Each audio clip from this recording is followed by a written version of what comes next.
Welcome to Hedge Interview. I'm your host, Jennifer Bruno, and today on the Investor Views series, I'm speaking with Jeff Tumolo.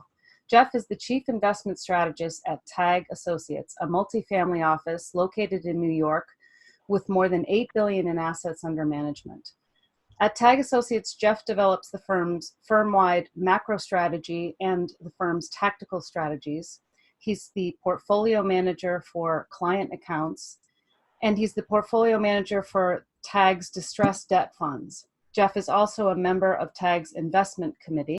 He has been with TAG Associates since 2000, and before that, Jeff was a senior analyst at Schwab Investment Management for their fund of funds products. Jeff earned his Bachelor of Science from Cornell University, and he earned his MBA from Cornell's Johnson School. Thank you for joining us today, Jeff. I'm really looking forward to learning about your experience at TAG and your insights on the capital allocation process. Thanks for having me. So tell us about TAG and your role at the firm. Give us a little feel for what type of firm TAG is. TAG is a multi-client family office formed in 1983, so we've been in the multi-client business for quite a while. I joined the firm in 1999. We are a full-service family office in that we do everything from accounting, taxes, estate planning, trust administration, as well as asset management. We have, as you said, a little over $8 billion in assets under management, and we service over 110 clients. And what type of investments do you evaluate? What are your primary holdings, would you say? Well, one of the things that makes TAG a little bit unique is 1/3 of our assets are invested in alternatives. That was driven initially from the fact that many of our first clients were first-generation wealth and had large legacy assets that they carried over with them. We've developed a deep and strong team and have a long history of investing in alternatives. So 1/3 of our assets are in alternatives. The other 2/3 are in traditional stocks and bonds. And so for those alternative assets, what would you say is your primary criteria for making an allocation decision? I mean, obviously there has to be some of the, performance and track record, but what's important to TAG as far as making an allocation? I think the most important thing in choosing any manager is that the process in which they generate excess return is a sustainable process, and that the area, the capital markets that they're trying to extract that excess return has a sustainable or a definable inefficiency that they can continue to take advantage of. How much does it matter to you that they have sort of a unique or some kind of competitive edge? Depending on the strategy and the asset class, it always matters that our managers have some edge over the typical manager or over an index. But depending on the strategy, that would require differing levels of expertise and differentiation. So if it's a mortgage arbitrage strategy, that requires a high level of sophistication and a deep understanding of some pretty esoteric statistics and other measurements. If it's a large cap growth manager, there's going to be less differentiation in sophistication, but maybe differentiation in terms of vision or views on the market. And what types of alternative funds do you include? Do you have a broad array? Are there typical strategies that you tend to lean towards? Very broad array. The vast majority of our alternative investments is in absolute return strategies. The next largest would be hedged equity strategies, although across all of private equity, I think those numbers might be somewhat similar. And then as we get into some of the more spicy things like biotech and venture capital, that's generally going to be a much smaller piece of what we do. What areas do you think are really saturated? What areas do I think are saturated? Strategy spaces. hedged equity is more and more difficult to find differentiated strategies. And I think, particularly in the United States, there are probably too many managers in the long-short space. Do you consider emerging managers? We do. And how do they fit into the scheme of things, the portfolio? How do you evaluate emerging managers? Where do they fit? Well, TAG has over 700 manager meetings a year throughout our research group. Some of those are just follow-ups with existing managers, but the vast majority are looking at new managers. And in particular, we like to find talent that has yet to develop a track record that would catch the attention of the broader competitive landscape. So we're looking for managers who have a great pedigree and a process that we think is going to lead to differentiation. And we have established a number of farm teams over the years to make small allocations to these new managers and get involved early and understand their process a little bit better. That's been a very successful effort. When taken in its entirety, we've been able to demonstrate that it's added value, and those that graduate to be full positions are often some of our best finds. It's sort of a needle in the haystack to find, a rising star that's really worth the allocation. How do you typically find those rising stars? That's sourced from a number of different places. I would say the most successful sourcing mechanism is through existing managers or others in the investment world whose opinions we respect, and we are introduced to a young rising star. That said, we're of course also combing the databases all the time to look for something that's a bit unusual and might be worth our digging a little bit deeper. Right. And how much do you typically allocate to an emerging manager? Generally between 1 and 5 million, depending on the strategy and the size of their fund. Okay. Just shifting gears a little bit, how do you approach, if at all, ESG or impact funds? Our efforts in ESG are largely client-driven. It's really up to them to determine how they want to approach ESG. I think in general, there's two approaches. One is to make money in the most effective way possible and decide on how one wants to allocate their charitable giving. Some clients have expressed interest in ESG. I personally work with a number of clients who've divested from fossil fuels, and we've come up with an interesting alternative strategy to get that energy exposure in their portfolios.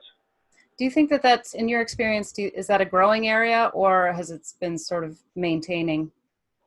I think it is a growing area, and as we have taken on younger and younger clients, it's come up more and more in conversation. And what about other newer spaces like blockchain technology and cryptocurrency? Is that are you looking at any of those funds, or is that still too new yet?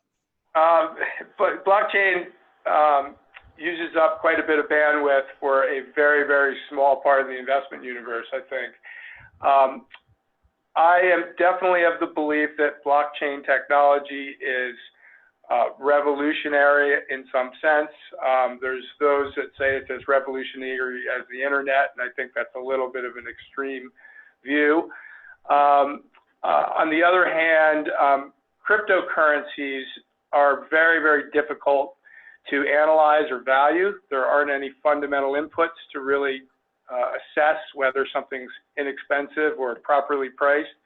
So our efforts, which have been fairly modest to date, have been investing in private equity funds that are focused on businesses that use blockchain technology to make advances or to disrupt existing industries. Okay. And are there any other areas that you're researching or evaluating that would be new for TAG? Be new for TAG. I think we're always looking at things that are off the beaten track. There aren't any that come to mind right now that Like, what about AI? AI is a difficult thing to invest in because the definition is different depending on which industry or area of the market you're looking at. With respect to quantitative strategies, we do have one investment in an AI-driven quantitative equity strategy. It's been very successful. We'd love to develop that relationship more, but it's so early in the onset of artificial intelligence that it's kind of difficult to rely on a short track record and make assumptions about future performance. Mm-hmm.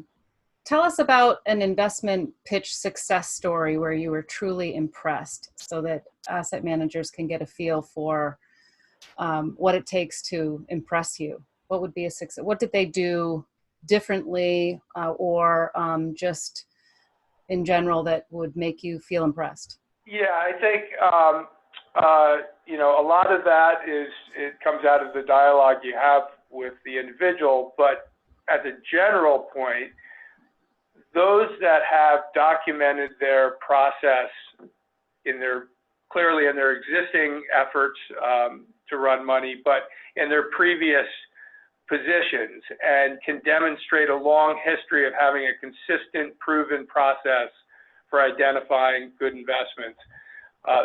Those managers give us a lot of comfort, particularly if it's an emerging manager where we don't have a lot of track record to rely on. It's all about the consistency and repeatability of the process. And what would be, for an emerging manager, what would be sort of a minimum track record that you would consider?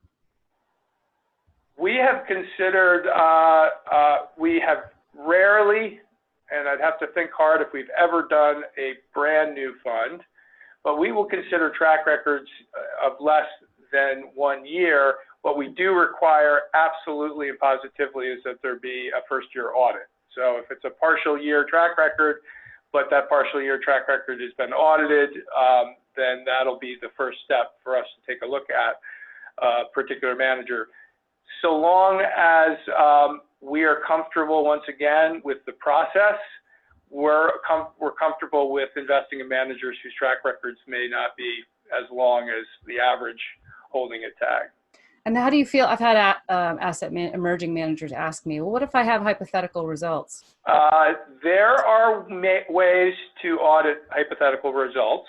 And if they've been audited in that manner, we'll look at them. If they have not, we desist them completely. And so conversely, tell us about like $1 million mistake, somebody who blew it. What did they do that made you just say, no, not going to happen?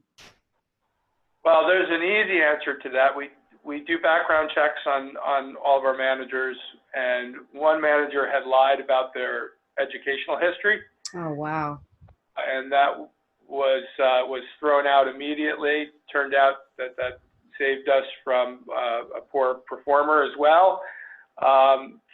But certainly, integrity is an important piece of the due diligence puzzle, and that didn't pass the test.